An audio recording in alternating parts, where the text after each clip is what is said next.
সিপাহীজলা জেলা শাসক কার্যালয়ে জলবায়ু পরিবর্তন ও মানব স্বাস্থ্য সম্পর্কিত জাতীয় কর্মসূচির অঙ্গ হিসেবে তাপপ্রবাহ বিষয়ক এক কর্মশালা আজ অনুষ্ঠিত হয়। স্বাস্থ্য দপ্তর আয়োজিত এই কর্মশালায় জেলা স্বাস্থ্য, শিক্ষা, পানীয় জল, সেচ, অগ্নি নির্বাপক সহ বিভিন্ন দপ্তরের আধিকারিকরা অংশ নেন।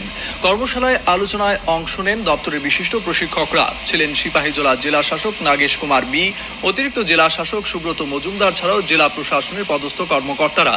অতিরিক্ত জেলা শাসক জানিয়েছেন, তাপপ্রবাহ সম্পর্কে তৃণমূল স্তরে জনসচেতনতা বৃদ্ধির জন্য করণীয় বিষয় সম্পর্কে বিস্তৃত আলোচনা হয়েছে।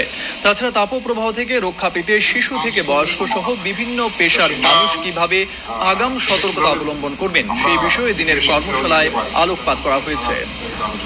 পাশাপাশি স্কুল লেভেলে অঙ্গনওয়াড়ি সেন্টার লেভেলে বাচ্চাদেরকে কিভাবে রাখতে হবে বা কি করতে হবে বাচ্চাদের ওই পিরিয়ডের মধ্যে, মেনলি আমাদের 10 AM to 4 PM এই পিরিয়ডের মধ্যে আমাদের কি করণীয়, কি না করতে হবে বা কি করতে হবে সেটা নিয়ে ওনারা ইলাবোরেটলি আলোচনা করেছেন। মূলত পয়েন্টের মিনস হলো আমাদের সেটা ওনারা বলেছেন যে মেনলি আমাদের ধরুন না প্রোভাইডেড ড্রিঙ্কিং ওয়াটারের ব্যবস্থা রাখা সাফিসিয়েন্ট, এবং বিশেষত রৌদ্রে ওই পিরিয়ডটার মধ্যে বাচ্চাদের খেলাধুলা না করা, বা কৃষকদের ক্ষেত্রেও আমাদের ওই যে ডিউরিং দ্য পিরিয়ড যেটা দুপুরের সময় কাজের ক্ষেত্রে একটু রেস্ট্রিকশন রাখা, এবং যারা ডে লেবার যারা কাজ করছেন বা ওদের ক্ষেত্রে সকালের টাইমটাকে প্রেফারেন্স দেওয়া।